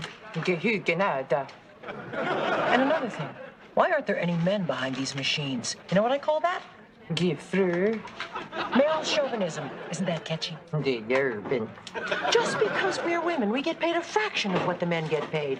What about equal pay for equal work? What about the right of every woman, no matter what race, creed, or color, to be able to walk shoulder and shoulder in the sunlight and enjoy the fruits of her labor and the respect of her fellow man? What do you think? I think you are so boring. All right, lunch is open. Back to work. No. What did you say? I said no. We are not beasts of burden meant to work 12-hour days, 6 days a week without even a coffee break. We're your sisters. We're your daughters. We're your mothers. We're your partners. And as such, we deserve the right to be treated with dignity and respect. And we demand a normal rate. Normal rate. Normal rate. Normal rate. Normal rate.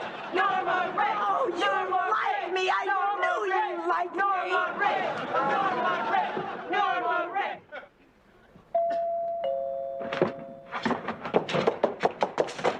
Mr. Brompton, Kate McCardle, I didn't mean anything I said. I'm sorry. Hello? Hello? It's the doorbell, not the phone. It's Brompton. Uh-huh. You get it. You're the one that asked him over. You said you wanted to give him a piece of your mind? Right. I was. I will. I mean, he can't kick us out of here. We have a lease, right? My secretary said you wanted to see me. Yes. How are you? Is that what you wanted to talk about? Well, no, not exactly. Well, what exactly? My partner's waiting in the car. Mr. Brompton, I don't think you've been treating us very nicely. I mean, we spent the whole morning in the library researching early American food, only to be told it was going to be Civil War food. And then we told you to change your mind again, and then it was going to be English Victorian food. Our library cards are in shreds. And now, just to top it off, you want the whole thing a whole day earlier. Mr. Brompton, not nice. I see. Would you do me a favor? What? Would you tell my partner? Felicia. She's the first Brompton of Brompton and Brompton. She? Yes, my wife. The party's her idea. Everything's her idea. What is the matter now? You are late to group, and my personal trainer is already at the apartment waiting for me. Yes, dear. Are these the caterers? Yes, dear. Well, what's the problem? But speak up, will you? It may have escaped your attention, but I'm in a hurry. You tell her, Kate. Me? Yeah. Well, somebody tell me. Mrs. Brompton, would you rather have turkey or pheasant? Turkey? You must be kidding. Pheasant. Let's go. Yes, dear. Bye.